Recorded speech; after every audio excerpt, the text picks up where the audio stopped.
Click that button there. And theoretically, we're going to be live on Twitch here. Just a minute late. That's okay. We were having a little conversation. Well, good That's afternoon, I fine. should say for you. Hello, Trisha. Welcome to the show. Thank you so Hello, much for thank you being for here. having Well, me. of course, I'm delighted. And you're coming to us from a place that's a little warmer than where I am. You're based in Spain. So how did you end up in Spain? It's actually through a Java user group. As most of us pick Weirdly enough, our locations, right? yes, exactly. I don't know if there's a short version of this story, but so I used to, well, I am still a member of the London Java community. I was actively going to the London Java community because I just moved back to London from New York, and I was originally trying to get a new job. Then I was trying to like make friends and build a new network, and then I was trying to meet boys. Where is a good place to meet boys? Technical Java user user groups is a groups. really good place to Yes. meet boys. Target rich environment. Exactly. And then I was working for this company called LMAX in London, and we were also trying to hire a bunch of really smart people. So the user group so going to user group events, particularly the pub events, was a really good way to like hit all of my particular goals. Nice. Um, and one time I met this guy, and he was really like passionate and interested, and like just wanted to grow and learn stuff. So I'm like, oh, we should definitely hire this guy, he's like really cool. And then so we hired him for LMAX, and then I was working with him for like a year or so, and as I spent more time working with him, I'm like, I really like this guy, like I really like this guy. And I thought that he was a bit younger than me, but it's just because he's so like energetic. Sure. And when I found out that he's the same age as me, I'm like, right, now I really like this guy. And then after we ended up dating for a little bit, and he was Spanish, and we went for Christmas. We went to whenever it was in winter. We went to his home city of Seville, and we drove out to the beach. It's like an hour away from Seville. Seville's not on the beach. I drove out to the beach in January. It was 16 degrees centigrade, and we'd been living in London, so we like stripped down to like Right. underwear, That lay sounds on the pretty good beach, to go, me right now. oh my God, 16 degrees in January is amazing. And all these Spaniards are walking past Right. in their Right. coats, like walking their dog with their hat and their gloves. And I'm like, right, I really like this guy, and I like his hometown. I'm going to keep him. And so a couple of years later, I said to him, I said, we haven't been to Seville for a while. I think we should go to Seville. And it was a really miserable, it'd been a long, miserable winter in London. And it was in March, and it was still really winter. And so I said, I think we should visit Seville. And he said, yeah, we could move to Seville. I was like, yeah, or we could Wait, move there. wait, what? Yes, okay. So we tried it out. At the time, I was working for MongoDB, and I was working remotely. And we came over to Seville for a couple of weeks to sort of try out a bit of remote working in April, which is way better than January. Yeah. And we were like, yeah, let's do it. So by August, we'd moved over here, Oh, fantastic. and and the rest is kind of history, really. But that was in 2013, so been here a while. Oh, fantastic. My family and I, we were in Paris and Barcelona, and this was in the before times, the before pandemic times. So I want to say that was 2019, but don't hold me to the dates because time has no meaning anymore. And at one point, my son made this comment like, "Well, maybe we should just move here." And my wife and I are kind of like, I mean, maybe. So we've at least kicked the idea around. I don't know. We'll have to see how that goes, but it's a big move to say the least. Well, welcome. I guess I should have started more with so what's your background? What's your bio for those few people who don't know who you are? What's my background? I am a Java champion. Java. My new title is Java Developer Advocacy Lead at Nice. JetBrains. I was the Java Developer Advocate at JetBrains, like the only one for like 5 years. And then I said to Hattie, who's my boss, I said, I think we should get some more people. And so within the space of, then I got one more person. And then in the space of a year, I got a team of 4 people. So now I'm technically a lead. Um, so I've been doing that since 2015. I've been doing that for 6 years now, which is Wow. kind of crazy. And before then, I was a Java developer for like 15 years, doing what lots of normal Java developers do. Just I worked on a bunch of different places. I worked for LMAX, which is a financial exchange. I worked for some of the investment banks in London, because if you work in London, you work for investment banks. Right. I worked as a consultant, again, ditto in London, you're going to work as a consultant. I did some stuff for non-profit organizations. So basically, as you can tell, I fit a lot into 15 years because I got bored really easily, and I Yeah. moved jobs like every 1 to 2 years. And that actually sets you up in a really good position to be a Java/IntelliJ IDEA developer advocate, because you've had a bunch of jobs, you've worked with a bunch of frameworks, a bunch of libraries in a bunch of different types of organizations. You know, like the pain points that people feel. You know what made your life easier with Java and IntelliJ IDEA. You can see new features coming in Java and go, oh my God, if I'd only had that when I was trying to do this thing. And so then you can use all that experience to kind of bundle up and push it into like 5-minute videos, or in my case, like 20-minute videos, because you just can't squish it down, to sort of say, did you know there's this stuff and it should make your life a little bit easier. And so I've been doing this for 6 years, and I have never had a job for 6 years before. And it's not just because both my kids were born while I was here and, you know, you take a break and it's fine. No, it's just because it's a really satisfying job. You're still doing code, you're still doing, not all the time, but you do a bit of code, bit of teaching, bit of videos, bit of conferences, bit of travel in the olden days. Bit of writing. The pre-times. The pre-times, and now a bit of team leading and mentoring and stuff, and it's very, very satisfying. No, I agree. I think this is a very it's a fun job, because we get to play with new toys and then go teach other people how to use those new toys. You know, and I think, at least for the right personality type, it's as good a gig as you can find, in my opinion. But I'm in the same way. I didn't have quite as many jobs as you did, although I certainly did a lot of different things over the years. You know, it always changes. That's part of what I love. But yeah, this is my favorite thing to do, for sure. You know, getting to hang out and play with stuff and then teach other people. And then I get to run into people like you at places, which is why I'm doing this, right? Because I miss seeing people, and I miss getting a cup of coffee and catching up. And so that's, you know, selfishly why, you know, I started this Twitch stream thing that we're doing here today. That's the thing I miss most about conferences. So I don't really miss giving the presentations. I quite like presenting, because it's quite fun to stand up and go, look at this cool stuff I did. But it's not fun when people don't look back at you and go, oh yeah, that is kind of cool. You know, if there's no one on the other end, then you don't get that. The best thing about conference is the speaker dinners, where you meet other speakers. It's been in the show hall, where you kind of mingle and you speak to people, and people come up to you and ask you questions. One of the reasons I like being a presenter rather than just an attendee is because people will come up to me, and I don't have to go and like try and make new friends. They'll just come up to me and say, there's a thing, like, can you talk to me about this thing? And I really miss that. Yeah, me too. I think it's coming. I don't know how vaccinations are going for you guys. It's slow here, certainly in the States, slower than I would have expected. I think things are going to get a little better here now with some new leadership, but my suspicion is, for folks like us, it's going to be a while. You know, we certainly are not at the head of the list. Yeah, and rightly so. I guess, you know, I can do my job staring at a screen. My dad got vaccinated on Friday in the UK, but that's because he's really high risk. So that's good. My mother-in-law is also high risk, and she's not been vaccinated in Spain. So like, as a 40-something fit and healthy person, as you say, like way down the list. Right. Way down. Yeah, one of my friends sort of had I guess you'd call it the relative list. You know, out of 100 people, where are you? And he's like 98, right? So it's like, it's going to be a while, I think. But you know, there are worse things, right? I mean, I don't miss the travel. I miss being places. Like, I miss going to Spain. I miss going to France and going to the UK. I don't miss red-eye flights. I don't miss, you know, stumbling to the hotel late at night, you know, and all that. Yeah. Looking at your phone. I remember the first time I went to go to Amsterdam, and I was staying in the Novotel, which was really, really new at the time. And the position on Google Maps was not correct. And I spent like half an hour. It's right next to the train station. So you come in at the train station, you should be able to come out and see it. And I walked the other way, and it was half an hour in the rain in Amsterdam. Like, I'm really new at this. I'm a woman on my own at 1 o'clock in the morning going, I don't think I should be doing this. Yeah. And those, when that happens, it's always cold, rainy, windy, or some combination of those three. It's never a beautiful sunny. day. No. Yeah, it's always good times. Is there any place you're really excited to get to once travel opens up? Is there any place on your list? I mean, it's got to be the UK, because I haven't seen my dad for a year. I haven't seen my sister for a year and a quarter. Wow. So I'm not. I miss conferences, but I'm not in a rush to travel to conferences again, because, as you said, there's a lot of overhead in terms of. So in Seville, I have to connect through somewhere before I get anywhere else. So I have to fly into Madrid or Barcelona or London first. So anywhere I fly is going to be like minimum. Well, if I would go to London, and that's a direct flight, it's 7 hours door to door. And I know that because I've timed it, right? So, and that's like the fastest I can get anywhere, unless I'm staying inside Spain. So anywhere else is going to be like 15 hours. Like going to the West Coast is 25 hours.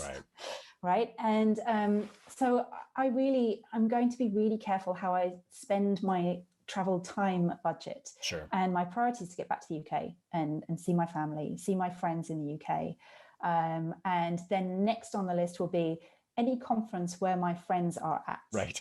So, yeah. So I'm kind of tempted by, if it ever comes around again, Java 1/Code 1. Sure. It's not my favorite conference, but it is the conference where I see the most of my friends. Right. So that would be interesting, or DevOps, or probably something in London, because Sure. it's just easier for everyone to get to London. What do you think that first event is going to be like? I mean, when everybody really feels comfortable, I think it's going to be crazy. I really do. I don't know. I'm not going to be there, I don't think. Because both my dad and my mother-in-law are high risk. Okay. My kids are 3 and 5. Right. I've been doing the conference thing since 2011. So I can wait, Right. I can wait until I see how things really, Sure. how they really go. Sure. And I would much rather, I'm not sure how comfortable, it's going to take a lot, I think, to overcome that barrier of 100%. big groups of people. I went to Costco last week, and we don't shop in the big supermarkets. We live right next to the local market in the center of Seville. So we shop in the local Sure. butchers, the local, so you have a queue of you have a line of 3 people, 4 people. If there's more than 6 people, you don't queue, right? You just come back the next day. And so going to Costco, which had I don't know, maybe 30 people scattered around this warehouse. And I'm like, no, I'm not doing that again. Right. It's too scary. Right. Yeah, I do think that's going to be the interesting sort of timing on this. Is it isn't just getting the presenters vaccinated, so to speak. You've got to have enough people willing to put themselves in a congregate location. And I think that's going to take longer than people realize. Now, I do think once that dam breaks, the live events are going to come roaring back, because people miss that connection. They miss the hallway track, they miss the speaker's dinner, they miss those kind of things that you just can't get staring at a screen. But I wonder if if the first step is lots of very small events. I Sure. would definitely do user groups again. Right. Being in a room of 20 people, that seems much more feasible than a conference of 3,000 people. Right. Right. If you go to a Java 1 and people have come literally from all over the world, Yep. you've got 10,000 people there and you don't know who they are, where they've come from, whether they're vaccinated or not, Right. What weird new strain of something else. No, but you go to a user group, which is a local user group Right. with even 50 people, Right. you can feel a bit more, I think, a bit more comfortable. So I think that will probably be where I'll kick off my live presenting.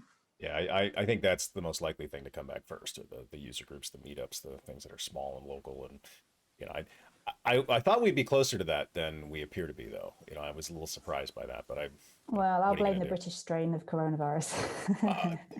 Since you brought it up, yes, we'll blame that. But what are you going to do? It's the nature of the beast. So you mentioned IntelliJ earlier. You said in the pre-show that there's a birthday coming up for IntelliJ. Yes. What's that all about?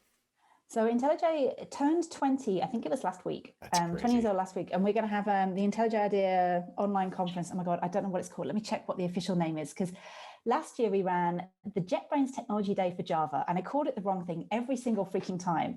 And so this year I need to learn what the conference is called. It's called the IntelliJ IDEA Conf. That's easy. There you go.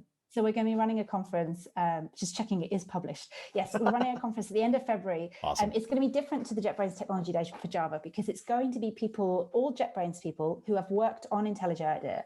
So there'll be a bit of history, why was it started, and what were people thinking, how has it evolved? And there'll be a bit of internals of things I think there's things how does the debugger work, and sure. how IntelliJ is intelligent, and loads of tips and tricks as well. So I'll be doing a tips and tricks talk, Awesome. A new one that I haven't written yet. So that'll be interesting. Checks out. Yeah. So 20 years old, and we announced it, I think it was last week, and everyone's like, how can it be 20 years old? Right. That must mean that I'm old. Well, I think I told this story last week. I can't remember, but you lose track of time. You really do. And kids have a wonderful way of reminding you of how old you actually are. My son will turn 14 here next month, and it's just kind of blows my brain that I have a teenager, let alone one that's going to be starting high school next year. But I remember bumping into this guy in the hallway. This is now 7 years ago. And he said, hey, Nate, are you going to go to the 20th? And I'm like, what do you mean? He said, our 20th high school reunion. I said, that's not for a while. He said, Nate, do the math. And I'm like, oh my God, like, how did that happen? I don't know about you, but I remember when I was in my 20s, you thought people in their 40s were old. And then you get into your 40s and you're like, 40's not old. What are we talking about? You know? Yeah, time Yeah, no, flies. time goes kind of crazy. I remember, so I lived in New York in 2008. So that year is quite indelibly in my memory because Sure. for most of that year I was in New York, and I ran the New York Marathon at the end of Oh my. 2008. So this is like, and this year I was 29. So this is like a big year for me. It was basically get everything done before you turn 30, because 30 is obviously a big fat deal. Yes, And because once you're now 30, you cannot run marathons. You cannot you learn can't new do anything, things. like your Right. life is over. I Right. really did live my 20s like I've got to get everything done in my 20s, because especially as a woman you're like, I'm going to have kids and then my life will be over. Sure. um, so um, so that was a big year for me. And then like every year since 2008 I'm like, oh, that was like 2 years ago, oh, that was like 5 years ago, and now I'm like, that was 13 years Right. ago. Oh my God. Like that's, and yes, all that kind of thing. And the fact that I graduated from university. Oh yeah, so it'll be 20 years since I graduated from university this year. Oh Like, my. how can that be? I don't know. I don't know how time goes like this. It's crazy. No. So And yeah, it so and it intelligent gets Spanish. faster. I don't Yeah, I understand that part know. either. Well, this is the other thing I was thinking about. I was talking to my coach about like about how I need to really get on my learning my Spanish thing, Yeah. because he's like, well, how long have you been in Spain for? Like 7 years. And I'm like, how can that be? Well, we moved here in 2013, as I was discussing. And then my first daughter was born in 2015. So for those first 2 years, when we're like getting our feet on the table and like we've got this flat and like we're trying for a family and I'm learning a bit of Spanish and getting by, but my husband's kind of helping me out with it. Right. That was all kind of fine. But then you have a kid, and then 2 years later you have another kid, and so then you wake up and your kids are 5 and 3, and you're like, what Uh-oh. happened to the last 5 years? Right. Like, and you realize, so my Spanish has improved because it has to, because Right. you take the kids to the doctor, and like Right. I'm really good at doctors Oh, because sure. I went, I was pregnant and I've got kids. I'm really good at the doctors. I'm really good at coffee shops. I'm really Nice. good at bars and restaurants. I think those are the I important can't things. I think so. But what I can't do is have an abstract conversation about like last week I did Right. this thing, and I Right. can't give presentations in Spanish. Yeah. And yeah, so now I'm like waking up going, oh, it's been 7 years. I should get on that. I should probably learn some Spanish. Well, it sounds like you've got most of the basics covered, though. You certainly more than I can. I can I can understand it, and my kids speak to me in Spanish, which Oh, helps sure. too. But of course, because I'm trying to make sure that we speak English at home, like I speak to this, my excuse to like only Right. speak Right. English all the time, and I use, and now my eldest being 5 is old enough to translate Oh, to my God. mother-in-law, so I can just be super lazy. Like, Evie, could you just tell Abuela that actually I mean this? Yeah. Yeah. Well, I think that's part of the challenge because I mean, I've noticed this sometimes when I've traveled that you will run into people who very much want to use this as an opportunity to practice their English.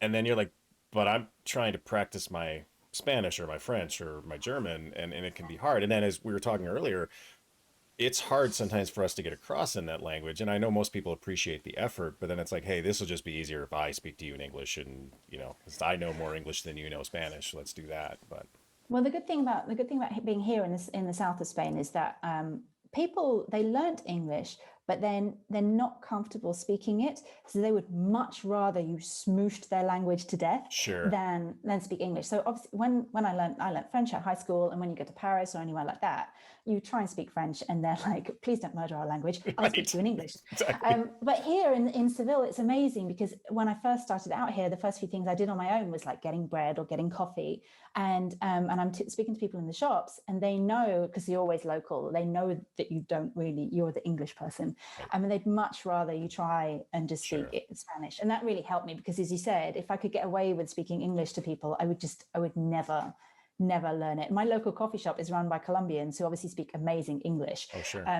And it's right in a really touristy center. Well, tourist, it's right in the center, which is where all of the giddies like me live, all of the immigrants like me live. My next door neighbor's American, right? oh And funny, our next door neighbor's Italian.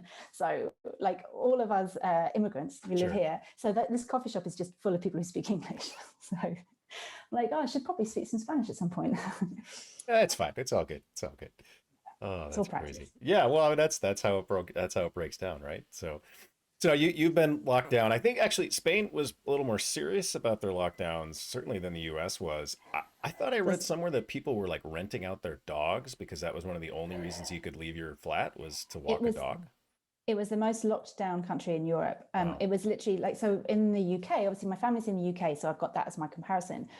They were locked down, but they could go out for an hour of exercise every single day. Sure. We were not allowed to exercise. We were not allowed to leave unless we were going to the shop, the pharmacy, or walking a dog. You weren't allowed to leave in couples, so I couldn't go to shop with my Really? husband. You could own, the children were not allowed to leave the house What? at all. The only Wow. reason to take the children out of the house is if you were on your own and you had to take the children to go to the pharmacy or to Sure. the shops. The playgrounds, the kids' playgrounds are still closed. They've been Wow. closed since March. It's been, so for the kids' emotional health, like my kids, I got so lucky because my kids throughout the whole of last year were 2 and 4, and they get on really well. And so Amy was just about old enough to play with Evie, and so they had each other and they could play with each other. But like otherwise, a lot of the kids around here, their emotional well-being was not great. The schools went back in September, and they haven't closed the school since then because they needed to keep the kids at school for the sanity of everybody, really. Oh, sure. But yeah, no, it was really, I did not leave my flat for 5.5 weeks. Wow. I did not go out the front door for 5.5 weeks. Again, I'm lucky I've got a terrace upstairs. It's a very, very small terrace, but it's a terrace. So again, we were lucky because it's March and April, which is beautiful weather in the south of Spain, right? That's the only time you can actually like go outdoors. It's not too cold, it's not too hot. And so I had like, and I was also lucky because my husband had bought, the weights that you never use at home, like all of the weights in the workout kit. He'd bought those years ago, and so I would work out on the terrace, and the kids would come out on the terrace and play outside. But 5.5 weeks indoors. Wow. It was, a lot of people had it a lot worse than me because we had the terrace, we've got windows that you can see out. You can imagine Spanish houses are built so you don't really get light because it's too hot. Sure. So a lot of people were like enclosed in these flats, especially in the center, with not really a lot of natural light. They've got shared terraces maybe, but they're not supposed to go outside. And it was very rough here. And they're talking about doing another lockdown like soon, proper lockdown. As it is right now, we have a curfew at 10 p.m. till 6. Everywhere, all the shops and restaurants had to shut at 8 p.m. So and I don't know if you know what it's like at Spain, like the restaurants don't open till 8:30 anyway. So the restaurants have been shut for dinner since before Christmas, I think. Wow. And so we're quite locked down at the moment. Yeah, Spain definitely has a different schedule than a lot of other places. I know last time I was in Barcelona, my family was with me, and I remember we went out to dinner a couple nights, and like the earliest dinner reservation was like 9 p.m. For most of us, it's like 9 p.m. That's a little late for dinner. Not there. Nope. That's early. And it is early. And the thing that gets me as well is that, so the schedule is very different. Like you eat lunch, like at 2 p.m. would be, we eat lunch at 2 p.m. 1:30 would be like really early lunch. So 2 or 3 is when you eat your lunch. And then dinner is like at 9 or whatever. And I really it took a long time for me to adjust to that, especially because like, I used to eat at 12 and then at 6. Yeah. So at 12 for lunchtime, 6 p.m.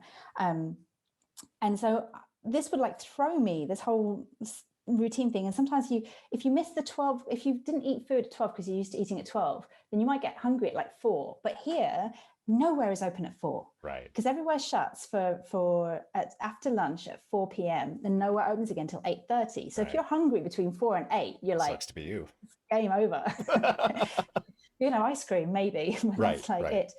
And then trying to fit that. So obviously the way that I understand how to raise kids is all based on the UK and also on my sister's schedule. So like trying to get my kids to fit the schedule that I thought that they were supposed to have when they were babies, it's like, this doesn't work. Like they're supposed to go to bed at like 6 p.m. And I'm like, well, I work till 6. Right. And if they go to bed at 6 p.m., like, when am I supposed to feed them? Like, how are they supposed to have dinner? But here again, it's totally different. So my eldest one still more often than not has a siesta in the afternoon. Okay. And then she stays up till 9 or 10 at night. Sure. And I'm like, at 9 o'clock at night, I'm like, because I don't get a siesta, do I? Because I work. Please go to bed. Please, I beg you. I'm so tired. I need you to go to bed now. See, that's got to work really well for teenagers, because I've got a teenager, and it amazes me. My friend Chris Judd pointed this out to me, because his boy is, I think, a year older than my son. And he said, when that teenager clicks in, like a switch flips. And, when my kid was younger, he'd wake up at 6 in the morning, and we had to put a sign next to his alarm clock that basically said, "You cannot leave until this says 7:00." And but now, if he doesn't set an alarm or we don't poke him, he'll sleep till 10, 11. The other day he got up. I think actually this was yesterday. Yeah, see, time has no meaning, and it was like 11 something, and I said, well, what do you want for lunch? And he said, well, I'm not really hungry, I don't usually eat breakfast. I said, Everett, it's 11:15. We're kind of in the lunchtime here, so it doesn't have to be a breakfast item. What do you want to eat? So it's amazing to me how that's so. I think he would love that schedule, to be honest with you. Yeah, probably.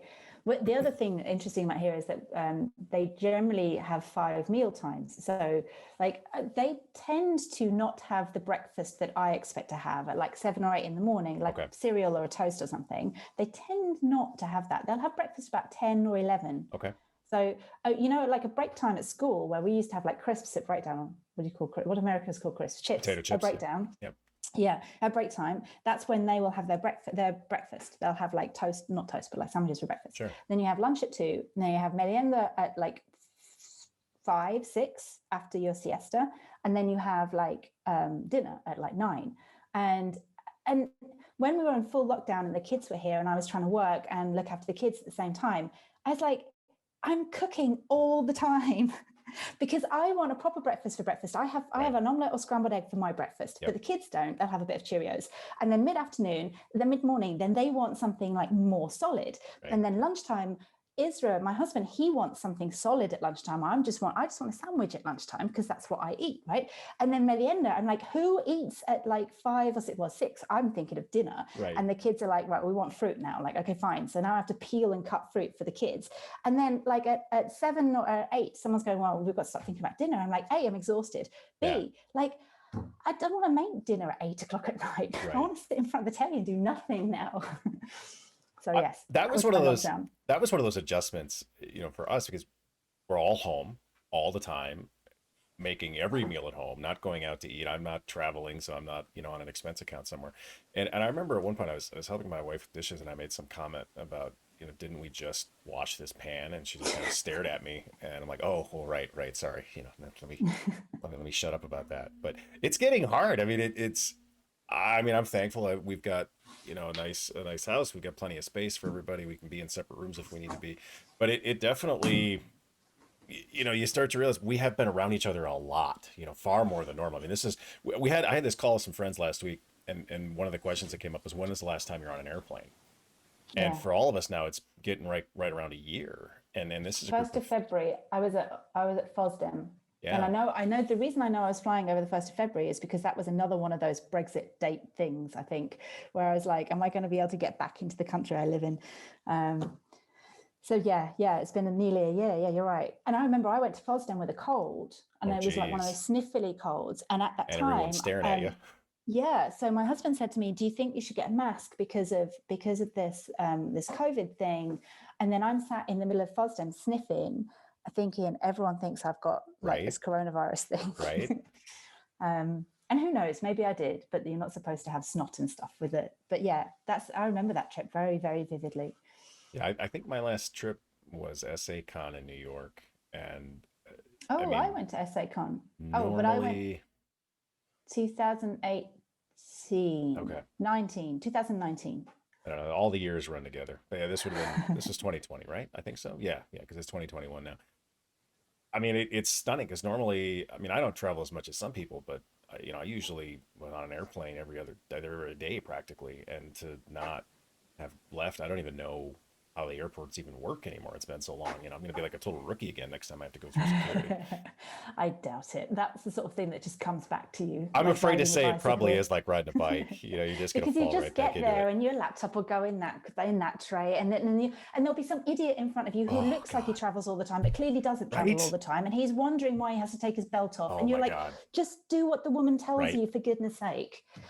I'm amazed. I miss traveling that much, to be honest. God, there's parts of it I don't miss for sure. We were talking about that earlier. I love being places. I love going to Spain. I love going to France. I love going to the UK and other places. And I don't miss the getting there part. That was never enjoyable. I tell you what I miss. So I'm very fortunate. I don't know if I'm supposed to say this out loud.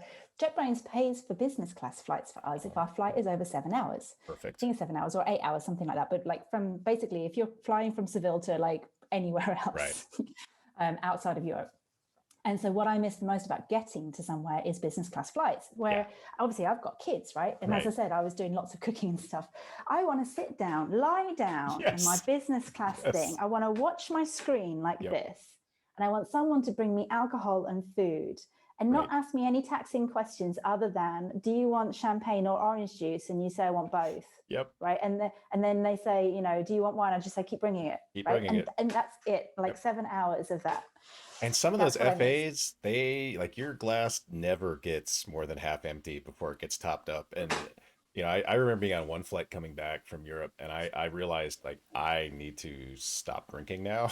Like I don't think I had to drive myself home, but I was in the back of my head kind of doing the math, like it's time to cut myself off. There is, but if you travel a lot, you get very aware of what your limits are. So, for example, Yes. and I know exactly what they are. I used to always have a glass of wine in the airport before I flew. Again, because when I lived in New York, I had a couple of flights between New York Sure. and the UK. So you get really used to this sort of 6, 7 hour flight between London and New Right. York. And so you get it absolutely precisely. You can have one glass of wine in the airport, because if you have two, you just hit that terrible, like you just, no, it's too much or too little. And then on the flight, again, you can have like over that course of the flight, because they give you those tiny little things, don't they? You can have like maybe two Right. again, because if you have slightly more, you feel like you're going to be able to sleep better, but you don't, because you just get It's hot worse. flushes and then you Hmm. can't get comfortable, and then Hmm. you're in that stupid seat and you can't fly properly. Yep. So yeah, you get really good at saying, no, that is no longer going to be within my comfortable tolerance zone for the things that I'm eating or drinking. I was on one flight behind a guy who kept dinging his button for more, and he did it so often that the purser actually came over and was like, "Sir, I think you've had enough." And okay, well, we'll give you one more glass. And I mean, I was surprised because it's like you should have a bit of an understanding of what altitude does to your consumption. And when we were landing, I saw him, and he just had like this, his head clearly was hurting, and he was kind of crunched. I'm like, "You Oh, brought this on yourself, friend." Like I have yeah. very limited sympathy for you, so I don't miss those people from traveling at all. No, no, no, no. I tell you actually where I learnt my hard lesson. I shouldn't really be talking about alcohol and hangovers, but it's a good topic for me. Again, when I was living in New York, I took a trip to Vegas, right, for the weekend. Some of my friends from London were going to Vegas, and they were like, "Well, you're in New York, you're practically there already." And I'm like, "Yes, I Yeah, am." Like, sure. it's like 7 hours on them. I Right. had no Right. idea. Like, America's really big. I come from Yeah. England. Like, you can drive across England in like 3 hours. Right. And so I flew to Vegas. We had like a Vegas weekend, right? And we just, we had a Vegas weekend. Um, and I woke up on the Sunday and not obviously remembering anything that I'd done. I knew I'd been drinking vodka and Red Bull. And vodka is, for me, is one of those drinks where I quite like drinking it, but the next day, so you know how different drinks give you different hangovers? Oh yeah. Like vodka for me, it's just like sloshing around inside your body the next, you're not hungover, you're just going to be drunk for the next 3 days. It's just awful. So I remember going to the airport like 6 hours early, because I'm like, I've got to, if I'm going to pass out or vomit, it needs to be next to my plane, right? And then I was on the plane home to New York, and this is one of those horrible internal American flights. I think it was, Mm, I don't remember who it was, Continental or something like that. And like the cheapest seat I could get. sure. So you're in one of these cheap seats, you've got no blankets, you've got no pillow, no nothing. And of course, I'm used to flying the 6 hours from New York and London, Sure. which is kind of like, it's nice, it's comfortable. It was Virgin that I used to fly. Whereas this, you're doing 6 hours between, and they sort of treat it like a bus ride. Yes. And I'm there next to this poor couple, like stinking of alcohol, no blanket, nothing, just going, I want to die. I'm never, ever going to get on a plane hungover ever again. And I think I've only done it once since then, and that was a long time ago. So I was gonna you learn say your lesson the hard way. in fairness, that you just described probably 30 or 40% of that entire flight, right? I mean, coming out of Vegas, I do not think you were the only one. I'm sure those I flight doubt attendants it. have had to deal with worse. But I'm sure. I don't know why they don't just give out like hangover cures to everybody. right, It's like, this is your right. free hangover cure. We It'll make we your flight know where more you're coming bearable. from. So, have you picked up any habits during this pandemic that you hope you can maintain once we're allowed free movement? Um, well, yes. So the cooking thing, I like cooking. And when we were in lockdown, we never got takeaway. We always cooked, and I cooked most of those meals. So I'm not cooking as much as I did then because it's exhausting. I'm not cooking 5 freaking meals a day, but we're definitely cooking a lot more than we used to. And so that's one thing. So I always liked to run, but my motivation for running now is really different because I had like 6 weeks where I could not run at all. And I was doing workouts, doing body pump workouts on the terrace, which kept me fit, but obviously no running, no walking. So now when I run, when I'm just like, in the past, I'd be like, well, I can't really do a 5K, so it's not really worth running. And now I'm just like, I'm doing half an hour. I don't care if I have to walk it. I don't care if it's raining. Having said that, I didn't do it today, but I was like, I was having a really bad Monday today. And I'm like, it's emotionally much better for me to just have a shower, get better, feel better and get on with work. But like now my motivation is get out, do something. So that's really helped. And also because of that, I actually run with the kids. So I've got this little buggy, their little stroller that I put the kids in, both of them, which I've had since September. So now it means I go out 3-4 times a week because there's no like, well, you know, if I drop them off and then I do this and I've got to time. No, it's just like, we all get in the carrito, we all like go for a run by the river and the kids sit there having their breakfast and they get a bit of fresh air, even though they're not running. So that's been great. And the other thing which I started doing just before Christmas is I started knitting. Because I couldn't be doom scrolling on my phone anymore. I couldn't do it anymore because, you know, when you're going to sleep and you're just like, well, I'm just going to read Twitter. So I uninstalled Twitter ages ago, which is actually not great for my career because I kind of need Twitter for my work. But I couldn't be disciplined enough to just use it for like checking responses or publishing stuff. I was always like doom scrolling so I uninstalled Twitter. I put a blocker on there so I can't check Facebook because I installed Facebook ages ago. Can't check Facebook on the web. Can't check the news sites on the web on my phone. And what else did I uninstall? Something else. And I'm just reading Kindle books now on the phone. So, and the other thing is that I realize it's just doom scrolling because I'm kind of bored because I look 42. My kids are little, right? So you have to sit with them while they play their really boring games, right? And like they want you to play with them, but you can't be bothered because it's like, because I'm the worst mother in the world. But like it's really boring. Like I just don't want to. Why don't you play independently with your sister? That'd be good for you. And so I would always be like scrolling through my phone while they're having their boring games. But now I'm knitting, so I'm like I can be a little bit more engaged with the kids. Morning, hello. The kids are home. Yay. Be a bit more engaged with them. I'm doing something like productive. And knitting is a little bit like coding because it's a series of discrete mechanical steps that lead you to a more creative picture. And so it kind of like, I'm one of those people where if my hands are busy, I can actually be thinking creative thoughts. And so I've made like 3 beanie hats over Christmas. Oh, fantastic. And I'm working on my 4th one. This one's going to have a slightly different pattern. Okay. And so those are all things that I've picked up over the last year, and I would like to continue with those things.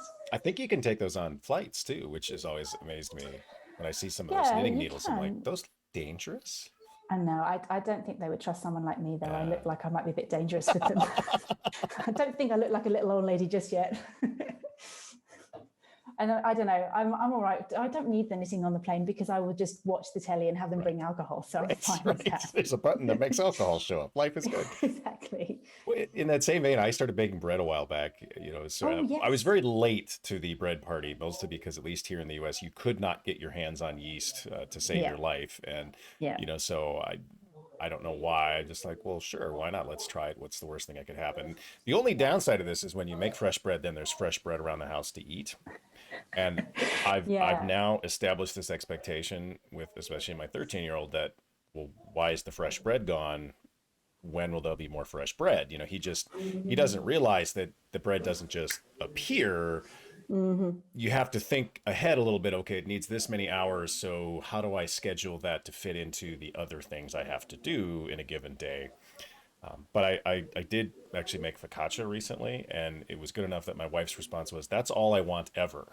So now that's apparently going to be a requirement that I have to make focaccia all the time. But, well, we've been making bread here. So we've got a bread maker. We've been making bread for years, really. But that's partly because, so I like the Spanish bread, but every now and again I want a loaf to cut into sandwich bread, and you can't get that here.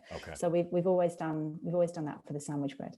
But yeah, we did way more bread making. I made crumpets because they're like, because, you know, crumpets, you can only get them in Britain. I don't think you can get them anywhere else. So I learned how to make crumpets. All Awesome. this. So this is the other thing. Not traveling means that I can't always eat the food that I would normally eat. Yeah. Sort of my British food that I'll either be able to get here, or I've adopted some American foods from when I lived over there.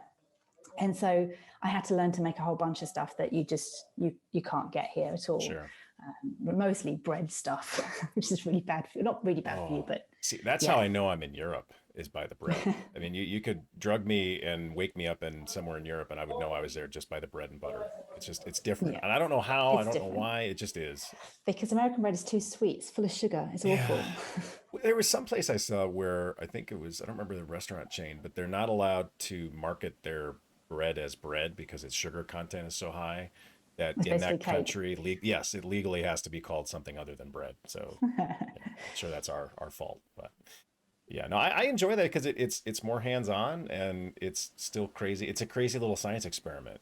You know, you throw these tasteless things into a pile and some number of hours later, you know, magic. It's like, who figured that out the first time? That's what I want to know. You know, who left some beer around and went, huh, actually, you know, that's kind of good once we throw it in the oven. I made a lot of cakes because, again, so the cakes here are they're very sweet, and all I want is like little sponge cakes that aren't super sweet. So I used to make my own sponge cakes, but now I've been experimenting a bit with like chocolate sponge, again, it's not too sweet, and biscuits are like, not biscuits, what do you call them, cookies, not biscuits like you call biscuits, although I would like to try those as well. They're And good. the thing I discovered is that, so I had to add a lot of Googling and stuff. I discovered that bicarbonate of soda is not the same as baking powder. Yep. And then I found out all the science behind that. I'm like, oh, right. So I better find out what the Spanish is for bicarbonate of soda, because I'm not doing this right. Is there any like go-to meal you have? Is there any kind of comfort food? You know, I mean, you clearly have a wide background there with exposure to a lot of different cuisines. Is there anything that you sort of, you know, helps ground you or? There's a few, like for me, my default would be pasta. Okay. And it's going to be like a pasta with like, it's got to have cheese involved. Oh yeah. One of the things I really wanted to learn how to make was like a good macaroni cheese, but I haven't cracked the code on that yet. With the Thermomix, we've got an okay one, which is fine, but like, yeah. So usually, so again, I've got so we bought ourselves a Thermomix after lockdown because we spent so much time cooking. There's a good recipe there for like a pasta bake. Yeah. But one of my comfort foods, I'm looking at it right now, is like Heinz cream of tomato soup, which you can't very easily get here in Spain. Sure. Some of the Carrefours have them, but I had to order it from BritishCornershop.com. They should sponsor me. I want a sponsorship code for that. So yeah, so that's, and it's just tinned tomato soup, and it's not even all that good, but that's one of those things that you have when you're growing up. Right. And the other thing I've realized now, we've done loads of cooking for ourselves, is that, and I'm thinking about, when I'm thinking about what to cook for the kids, I'm thinking back to what I used to eat when I was like 5. And I'm like, but that doesn't really help because A, I was in England, and B, we were really poor, like really poor. So the stuff we were eating wasn't that good for us. It was just like canned stuff or like frozen stuff. And yeah, so I'm having to sort of redefine what comfort food looks like for me. Sure. But I will tell you something which is going to sound a bit crazy. Like over Christmas, something that worked for all of us is, instead of cooking a big turkey, so generally in the UK, I would cook a turkey for Christmas Day. I've done it quite a few times here. But instead of doing that, because it's just going to be so much faff and you spend so much time in the kitchen and it's Christmas freaking day and you don't want to do that, I bought a chicken breast. I just cooked just the chicken breast, again in the Thermomix actually. And then I made like a dozen turkey sandwiches. Nice. So I skipped the whole roast turkey. Went straight to the best part. Went straight to the turkey sandwiches. I did them all again with the fresh bread, did them all with a bit of salad, a bit of cranberry sauce, which I had to invest in from a shop that sells things to immigrants. Bit of cranberry sauce, bit of this, bit of that. And so we had like 3 days worth of turkey sandwiches you didn't have to make them. They're just there. You pick them up whenever you want to. It's like the best thing that happened this Christmas. See, I think that's the most fun part about like the US Thanksgiving holiday, the Christmas holiday, is the leftovers. Right. You know, so skipping straight to the leftovers, I'm here for that. You know? It was really good because here they tend to celebrate the Christmas food thing on Christmas Eve, and of course with tapas and stuff, it's way more like a buffet spread. So when we thought about it that way, like, why don't we just prep everything on Christmas Eve? Yeah. And then not do anything Christmas Day, just have like the leftovers all the way through to Boxing Day, and yeah, it was great. We actually did that for Christmas this year. It was just appetizers. You know, Yeah. we Oh were yeah. talking about Toast is the beforehand, best. and that's what my son's like. Why don't we just do that appetizer thing like we did a couple years ago? And it's like, all right, that makes it easy for everybody. So yeah, Yep. so that A it's bit so of and here shrimp is like a big thing as well. So a bit of shrimp, bit of like, yeah, all of something yeah, like the that. little sausages and the barbecue sauce, Oh, meatballs. I did pigs in blankets. So I did the Yes. sausages wrapped in the bacon, and that Hmm. went down really well with the Spaniards. They loved Of that. course. So yeah, it was really good. That's fantastic. We had a really good Christmas actually. So it was sad not to be able to go and see my family, but Yeah, it was nice not to have to coordinate who's traveling where, not get on a plane, right. not have to figure out like where am I going to get the presents delivered? Do I wrap them here? Do I wrap them there? We didn't have to do any of that. We just kind of went, well, we don't have any of that pressure. We're just Hmm. going to stay here. And my husband's family is here. So it's not like we were completely alone or Right. anything. And we just made it really low pressure. And that's another thing I'd like to take into the following years, just Sure. trying a bit more low pressure about stuff, just focus on just being happy, just Yeah. trying to make things as easy as possible. I think that I want to believe that that's going to carry through because I feel I like that's a hope pretty so. universal for most of us that you sort of reflect upon this now almost a year we've been going through this. You know, it has forced you to think about other things. And, you know, that I love the fact that I've had a lot more time with my family. It turns out they're very nice people. And I've gotten to do a lot of things I wouldn't normally do when you're on airplanes as much as we typically are. And, Right. you know, so that's why now is kind of a bummer for me because it's cold here. There's snow out my window. And so a lot of the outdoor things that I was doing in the spring and summer, those are gone. And so Yeah. that's part of why Well, I turned to bread. I started to, yeah, bread, you're the great comfort of bread. I started playing Xbox with my kids. Oh, yeah. And so I always played a little bit of Xbox with the kids. In fact, when I was breastfeeding the first one, I bought the Xbox One was bought for me, and I'm literally breastfeeding her. You can hold a controller That's while breastfeeding a baby. fantastic. It is physically possible. That's There awesome. comes a time That between takes about like, talent. I'm sorry. yeah, That's kudos absolutely. to you. Tip of the hat. And lots of cushions. Um, but there comes a time between about 3 months and about 3 years where the child is no longer biddable enough Right. or coordinated enough to do anything with the Xbox. But now, and so I would occasionally hop on. So I play these stupid Lego games on the Xbox Hmm. anyway, because they're brain dead and stupid and I Right. love them. And I've got every single one of them. And so I would occasionally play and like let one of the other kids like mash around on the other controller as a Yeah. second player. And we picked it up again at the end of last year. And now my 5-year-old can like really do it, you know, and with very little practice, she's just really got the hang of it. Right. And so again, it's lucky that we're doing the Lego games because they don't need a lot of coordination or anything. But it has got to the point where I'm like, I think my 5-year-old is my best friend. Oh, that's You awesome. just sit there. She's like, put Amy to sleep, have her siesta, and we'll play on the Xbox. Like, okay. All right, that's fair. That's fair. Oh, that's fantastic. That's awesome. I mean, I enjoyed the heck out of the summer. I played a lot of golf with my son. I did a lot of bike rides with my wife. You know, these are things that we normally would not have done with the regularity that we did because just wasn't here that much. You know, I was always on an airplane or coming home from a trip. So that's been kind of refreshing. So, and we haven't killed each other. That's the amazing part. Yeah. I figured by now there would have been some more tension, but so far so No, good. but like you say, it turns out like your family are nice people. Like who Yeah, knew? Like I like who said, knew? like my 5-year-old, she's quite fun. We quite enjoy spending time with her. I Isn't was that saying awesome? to I know I have I don't have loads of friends here because I used to spend a lot of time traveling and because I haven't like spent a lot of time integrating. Yeah. I've got a couple of British friends here, obviously, and one of the other mums at school, she's Welsh, and I was having a conversation with her, and I'm like, yeah, I was telling someone the other day about this thing, and I'm like, oh yeah, that was a conversation I was having with my 5-year-old. Like, all right, fine, yes, but she's fine because she's got a 5-year-old as well. She knows exactly what it's like. Right, right. Well, I think you've got the similar sort of lifestyle to what I've normally embodied, where I have a lot of friends, they just don't live in Minnesota. Right, You know, and right, even the people that I do know that live here, normally the easiest way to get together with them is when we're on the road somewhere. right, You know, right. that's the more So likely collision. my boss, Hadi, he lives in Malaga. Malaga is a 2-hour drive from here. I have never, ever met Hadi in Spain, in Hmm. anywhere in Spain. Hmm. He's been through Seville a bunch of times, and I have flown from Malaga a bunch of times, but we've never managed to coordinate with our travel Right. schedule. We've met in London, we've met in New York, we've met in Amsterdam, Hmm. St. Petersburg, Munich. Never met in Spain, not Yeah. once. Yeah, it's just nature of the beast. I don't think Nature of we, the beast. yeah, I don't think we ever will now. Oh, Now he's probably like, not. come over here. Like, we've got loads of English shops and you can do all your shopping here. We've got Tesco's here now and everything. And I'm like, yeah, but then I'd have to go to Malaga and I just don't really want to do that.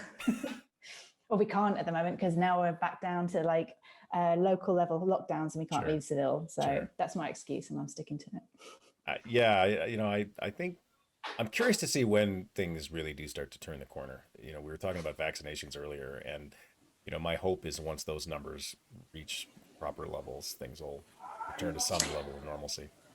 Well, I know that the Spanish government is definitely pinning its hopes on vaccinations. They said something like, I don't read a lot of the Spanish news because I'm too lazy to read Spanish, but they said something like they hoped 80% of the population would be vaccinated by summer. And I Wow. was like, I don't think that's going to happen. But of course, they're targeting summer because it's really important for Spain to open up in the tourist season. Mm, And it was opening up in the tourist season last year, which brought on the second wave. right. So yeah, there's a lot of like, let's just try and get everyone vaccinated to try and make summer happen. Right. Otherwise, like who knows what's going to happen. And I really, really, really hope that I can get everyone close to me vaccinated so that I can go to the UK for summer, so that Right. I can take my kids to see their granddad Right. over summer, because of course he hasn't seen them for over a year. Right. And they're 3 and 5, so they've grown a Oh, boatload since sure. they were 2 and Sure. 4. So Yeah. that's my hope we can get. It helps remind you of how much you miss those things, and how much you Yeah, miss being around friends, family, etc. We had a team kind of whiskey tasting thing in December, and normally these are folks that I would see half a dozen times a year at least, and some of them this first time I was on a call with them, and it hurt how much I missed these people. yeah. And I don't think we always sort of realize that in the middle of our hectic lives of making dinner for our family and doing our jobs and then everything else we got to try to juggle. And again, to your point, I hope we take that forward, once I new think normal so. happens. Like when you were asking, like what's my priority when we can travel, it's definitely going to be to go to the UK, see Yeah. my family, see my best friends in the UK as well. And that is way more important than anything else. And so I was already prioritizing travel to the UK anyway, because a couple of years ago my mom was very, very sick, and Mm, so like we were going there to catch up with her. Um, and so I really am hoping to just continue that whole like, well, do I want to go to a random conference where I will have fun? I'll go to a new city, I'll meet new people, or do I want to spend perhaps 3-4 days in the UK, either on my own with my family or right. take the kids over to sort of see the family? There's the checks and balances become a bit clearer Sure. because when you're just traveling around all the time, you're just like, there'll be time for that later. Right. And you soon realize in this sort of situation, there might not be time for that later. Yeah. So which is the thing which is way more important? Right. Well, I think we want to see our friends and family a bit more than we want to go. And like, I really love teaching people with my job, but like, I'm sure someone else's knowledge of Java will survive a bit more than my kids not getting a chance to see their Right. granddad. Right. Yeah, no, that's a good point. I think it will help some of us change maybe our prioritization a bit. Instead of saying yes to everything, maybe we say no to a few things and use that time to do the other things, the things that are more important, frankly, in the long run. And the virtual conferences are kind of fine. So I've eased back on the virtual conferences because I find them like quite draining. Like Oh, I like yeah. giving the presentations, but you don't get any of the vibe back. There's no But what I feedback. have done is I put way more into screencasts and blog posts, Hmm. because that's very satisfying, because I'm like, I've got all this knowledge in my head. I'm going to work really hard to get it onto a shortish video or a screen or a blog post or something. But then I can move on to the next thing. Whereas when you're giving a presentation, you're always evolving it, but it feels Right. like you're always doing the same thing. And you're like, and that's kind of, that's nice as well. But it's nice to be able to just be like, right, I'm going to do this and finish it and publish it, and do Sure. this and finish it and publish it. So I've definitely swung way more towards doing screencasts and blog posts versus the sort of virtual talks of virtual conferences. I think what I might need to add into my portfolio now, though, is some more online interaction. Like I've been Hmm. thinking about doing a podcast or streaming or something, but also like maybe some sort of like open chat thing where people can talk to you about the topics that you talk about. Because Sure. I miss talking to the attendees. I miss being like, what did you get about the presentation? What didn't you get? What problems do you face? Why is this not Right. applicable to you? And then closing that loop on the feedback, you don't get that anymore. Right. Well, Java Grunt is watching us and says that my parents enjoyed our episode so much they're watching live now. So apparently we've got at least 3 people watching us as we're having this conversation. Nice. I don't know. And Java Grunt loves your artwork. So, and I Oh, do as yes. well. Well, yes, that was mine. No, that was Evie. I do have a piece of my artwork. Do you want to see Oh, my heck artwork? yeah. Definitely. Okay, hold on.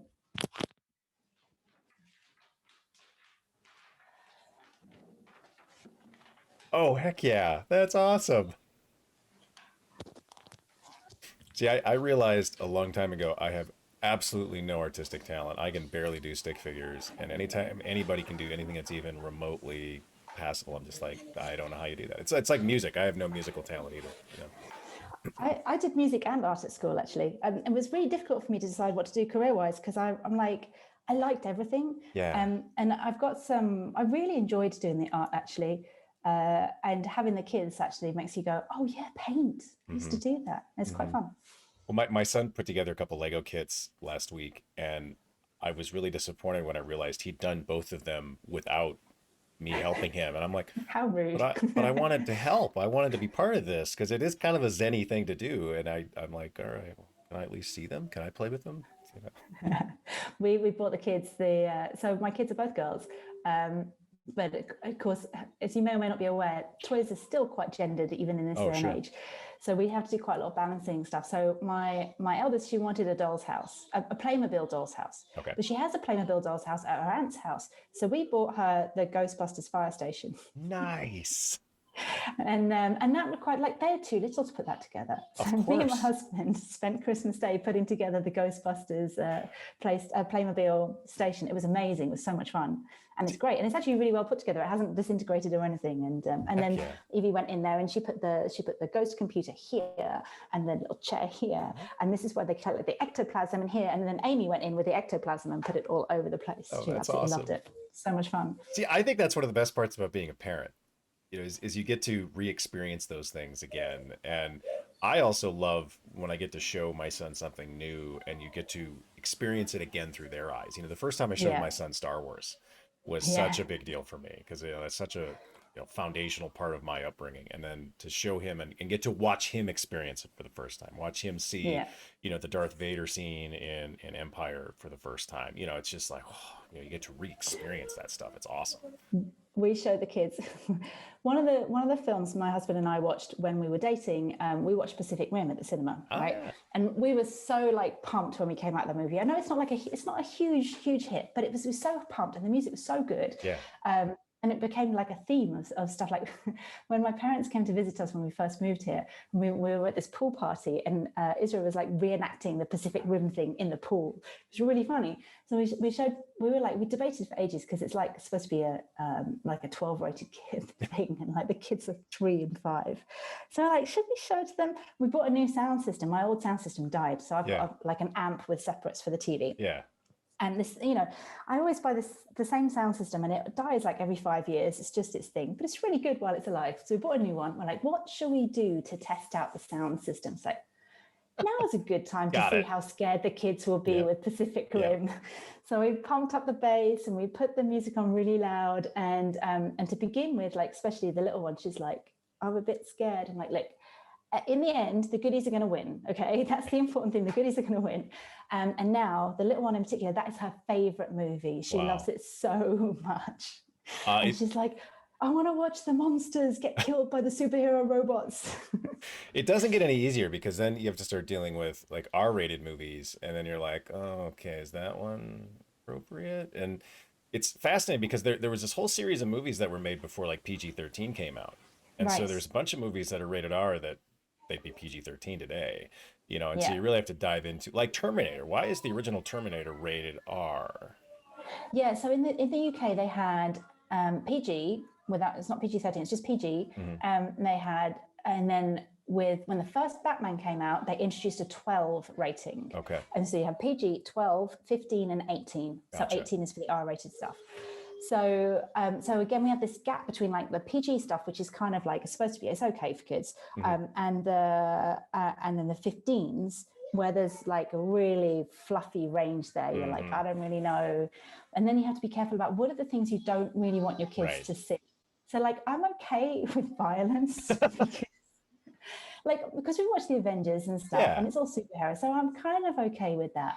Um, I'm less okay with some types of swear words, but like Sure. mummy and daddy occasionally swear and we shouldn't. So it's just a case of like, yes, that's a grown up word. We don't say that. Right. And then of course there's all sex and nudity and stuff. It's like, I'm not having that conversation. That's Yeah. like, Not no, yet. no, Not yet. No. yeah, no, no. not going to happen. So yeah, you do have to dive into what are the things which are considered inappropriate for small children. Right. Is it because the dinosaur thing gets stabbed in the face with a sword? I'm fine with that.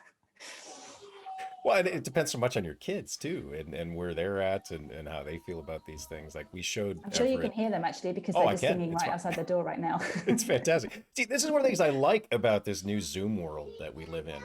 We start to see people's lives in a way we didn't before.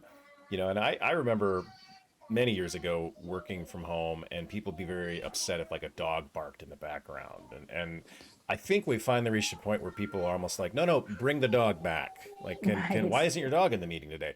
And I think that's good because it helps us sort of round out our friends, our colleagues, that there's more to it than just, this person who comes into the office, Monday through Friday. So I don't know. I have presented with my kids, Oh yeah. not very often, but like they were tiny babies at the time. As soon as they're not tiny babies anymore, you just can't do that Yeah, anymore. it's a lot harder. See, my son, when I'm doing a presentation, loves to be just off camera and just kind of see what's going on. And like if I'm doing something with people I know, I'll be like, come on in here. And he gets really shy really fast, which I don't Yeah. quite understand. But I realized I tell stories about my family on a semi-regular basis. And I didn't realize how much of that I did until they're in the vicinity. And I'm like, oh yeah, they can hear that story. Let's see, is that okay? And like as I'm telling it, I'm thinking, do I need to edit any of this out? And not just giving up at this point. I figure it's all downhill. But there's one other thing I wanted to ask you about before we break. You did some work not so long ago about reading code. Why don't we put more emphasis on that? I mean, I've thought about this. If you were going to get a degree in writing, you would read a lot of writers. You wouldn't just go write a story. I mean, you'd do Yeah. that too. But then in our line of work, what we just go write binary sort, go write this, go write that, and we spend so little time reading. Why do you think that is, and how do we fix it? So I only really started thinking about this when I was doing a bunch of stuff about code review. And so me and Maria was the product marketing manager for the code review tool at the time. We were discussing this and she was like, because we're both learning different natural languages and talking about how much you read versus how much you write. You read a bunch of stuff before you Right. write or speak any languages. And we were like, oh, it's true. You don't really do that with code. And I also thought about the fact that I remember earlier on in my career, I read something from some beardy old man saying, "Oh, we should read more code because, like, you'll pick up good habits or whatever." And I was a bit like, I don't really want to read code. It's not really a Sure. novel. It's not really. I barely even read non-fiction books. I'm not really going to read code. But over time, I started to realize, especially because I'm doing this language learning stuff, and I'm learning Spanish, and we have subtitles on all the time. And being fully immersed in Spain makes you understand way more Right. Spanish than if you're trying to learn it from Duolingo or whatever. And I realized, yeah, we do need to read more code, but we also need, I think, we will feel more like reading code if we as an industry just put way less effort on writing code and way less emphasis on writing code. I think it comes from the fact that back in the day, we were computer input, Right. computer desktop, computer input operators. And it really was the speed with which you could input the stuff that you did, Sure. theoretically. But of course, very soon, really, people realize that it's a very creative process and debugging is difficult. And it's not really, it takes a long time to think about what the solution is. It's not really about writing it, but people have still been measured on lines of code since freaking forever. So if you're going to be measured on producing lines of code, there's no incentive for you to go away and read code. Yeah. And in the same way that, and you see this in a subtle way, like if you have got a team that does do code reviews, people are still going to prioritize working on the features that they've been assigned versus reviewing someone else's code, because somewhere in the appraisal process, there will be a subtle pressure for you to have been the one who implemented the features or fixed the bugs or did stuff, like produced stuff. And there's less of an emphasis on actually you helped that person produce stuff by by reviewing their code or giving suggestions, or there were fewer bugs produced because you had read each other's code and you understood stuff. So I think it's because people still see coding as a production activity, not as a creative activity. I reckon, I don't really know because I've got aspirations to being a writer, but I've never done any official writing courses. I don't know, but I have a feeling that if you're if you were doing proper writing, there would be some sort of reward for reading a bunch, right? Presumably, Sure. like go away and read Chaucer, and read Shakespeare, and then read modern stuff and sort of find out the different styles. You don't really get that with code. And I related to that because I talked about Chaucer and Shakespeare. One of the other things, we have this obsession with writing, with modernizing code. There's a little bit about what you and I were talking about earlier about obsession with playing with the new stuff. Right. But every time we come to a new code base, we always want to rewrite it. Yes, because, we do. like, we want to write it in our way with the latest. Because that other person's such an idiot. The guy such an came idiot. before Like, me. I can't understand this stuff. So, like, clearly, if I rewrite it, I will understand it Yes, better. yes. And when you analyze that, you're like, why would it be better if you write it if you don't understand it? Why would writing it help you to understand it? So that's kind of ridiculous. And then the other thing is, it's about dialect. Like, different code bases have different dialects. Yes. You have different people who work on it. They've got different experiences, different tools and technologies. I particularly see this with things like, I remember when I worked on continuous integration servers, ones that weren't produced by JetBrains, so I'm not going to name them. You work on one particular continuous integration server used in 3 different teams, and you might as well be working on a different tool. Yes. Because they're configured entirely different ways. And it can be the same with code. Like, you should embrace the dialect that you are working with. Like, learn the code base that you're working in. Figure out like how to not be inconsistent with everyone else. It's going to be way better than trying to write cleaner, more modern, more interesting code. But we're just not taught to think that way. Right. No, I agree. It reminds me of this person I used to work with. This is a long time ago, but younger guy, beginning of his career. And he kind of vented on me one day. He said, I'm trying to do it the right way. I get assigned a defect and I go in and I write some tests and I try to leave the code better than when I found it. And so it takes me longer. And then this senior person, they're just turning stuff out, but he says they're causing as many bugs as they're fixing.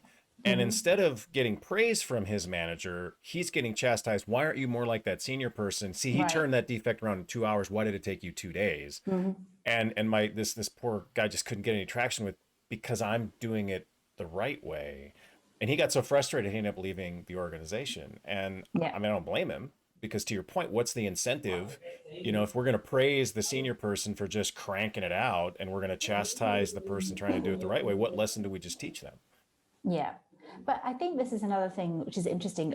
One of the things I realized from working in lots of different places is, I know sometimes this idea of like team fit can be used to be anti-diversity, but team fit is important, and it's not about the way you look. It's about the way you think. It's about like the Cultural skills you fit. bring, cultural fit. Like, how do you write the code? When I worked at LMAX, that was like the first time I really felt like I was at home in a team, because they did pair programming. I'd never done pair programming before, but I was like, this is now how I want to write code, because the constant dialogue inside your head of, should I do this or should I do that? What about this? What if I go this way? When you've got someone next to you, you don't feel mental anymore. You feel like, oh, this is normal. And you can drive a direction forward. So pair programming, test-driven development, writing automated tests for everything, and pairing with people who knew how to do that, so that you're like, right, I get this. Pairing with people who actually know how to use that IDE. That's how I learned how to use IntelliJ IDEA. People who are not precious about their knowledge. The whole point is to just kind of share that with you. People who don't mind refactoring and going, I don't really like this method name, I'm going to rename it. And you're like, oh, you can do that? Yeah, the code belongs to all of us. You know, if I don't like the method name, I rename it to something better. That was the first time where I'm like, now I understand what cultural fit means. This is where I belong. This is the way I want to work. And I never want to work in another team that is like the places I was working before. Sure. Don't check me on LinkedIn and find out what those people are. I don't want to work that way. And that's fine. There are plenty of people who do like to work that way. That's what I mean about fit. It's like dating. You know, I've dated plenty of people who are amazing people, but didn't marry them and have their kids because they weren't the right people for me. Right. And it's the same with teams. Like, you've got to find the right team fit. Right. You've got to work the way that the team has to work the way that you feel comfortable with. And that's what you should be interviewing for when you're interviewing your developers. That's why pair programming is a good way to interview developers, because you're like, you know, you can walk the walk, or can you walk the walk or talk the talk, you know, and you want to feel really what it's like to work with these developers. What conversations do they have? What trade-offs do they take? What is acceptable to them? What is not acceptable to them? Like, what does the code look like? I had one interview once where it was a great interview very early on in my career. They printed off like in a big ream of paper, a bunch of Java code from the code base and had me critique it. And I'm like, oh, I can do this early Yeah. in my career. I'm like, this is not great. This is not great. I think this might be a thread contention thing. I wasn't very good at thread contention at the time, but it might be a thread contention thing. You have to tell me what the system and all that stuff, and cycled it in a piece of paper. And he was like, oh, this is great. I'd love for you to come and work here. I'm like, not on this code base, not on your Nelly. No, no, no.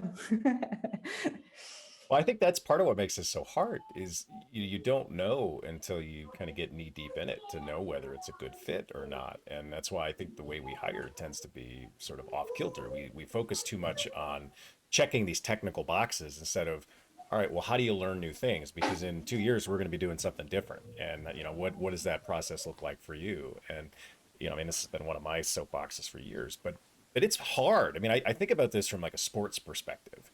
You know, to find someone who's good at football or soccer or anything, in theory is easy. You've got film, you've got measurables, and yet how often does a high priced person just flame out and they're irrelevant or, there's constant examples of that in major sports leagues.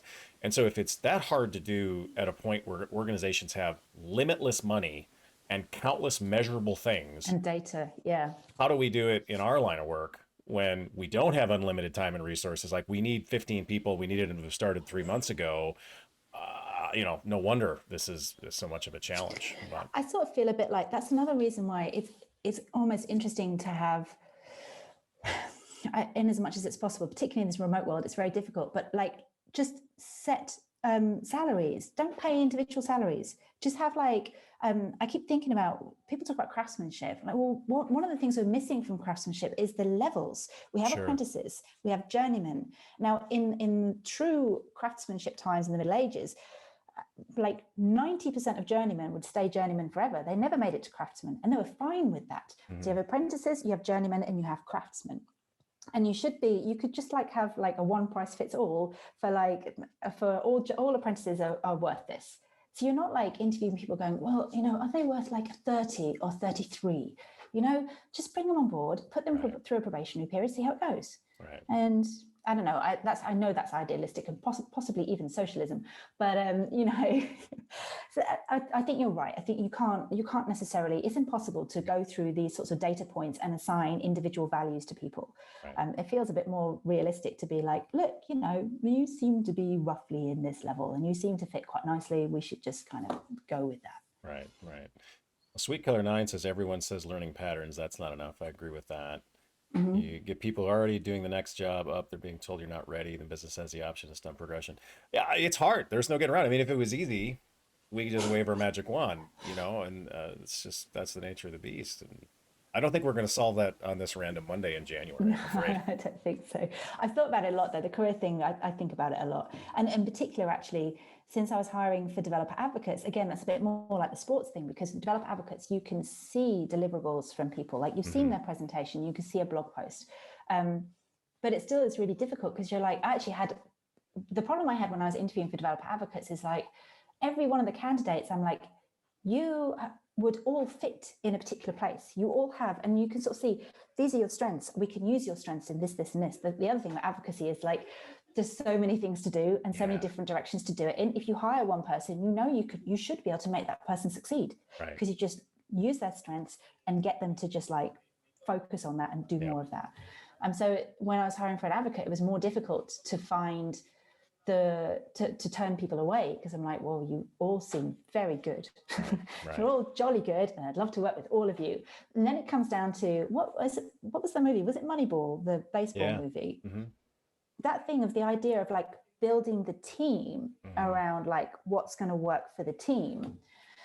I tried to do something a bit more like that. Where are the gaps? Right. What do your strengths complement? Do they fit in those gaps? And where do we need to like turn the dials on various things, which is a really interesting exercise. And I wonder if development teams could be a bit more like that as well. Right.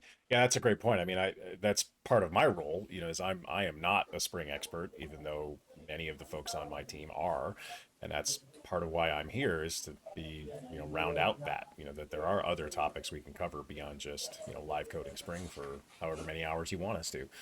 So, well, I could continue talking to you for hours, but I know you have dinner and other things you I need have to to feed attend my to. children. Yeah, so I've already taken far too much of your time. I very much appreciate it. Thank you so much for joining me. This has been a great time. Thank you. This is really fun. And like you said, it's nice to have grown-up conversations with Isn't another it? adult. Isn't it? I miss it so much. And I do genuinely hope sometime in either 2021 or 2022, our paths cross. We'll go have a proper coffee somewhere, and Yeah, we can continue having an adult conversation. it sounds amazing. I hold out hope for that. Fantastic. Well, thank you. And thanks to Sweet Killer 9 was here, Java Grunt. The Goose of Wild again was here, which is fantastic. Next week, we've got Michael Carducci. So any of you who tune in for that one, make sure that you hide your credit cards, because he will figure out a way. He's a magician by trade as well. I always double check where my wallet is. I don't know that he can do that through Zoom, but I guess we'll find out. So anyway, Trisha, thank you again. And again, we hopefully will see you very soon sometime in the post-pandemic world. Cheers. Thanks very much.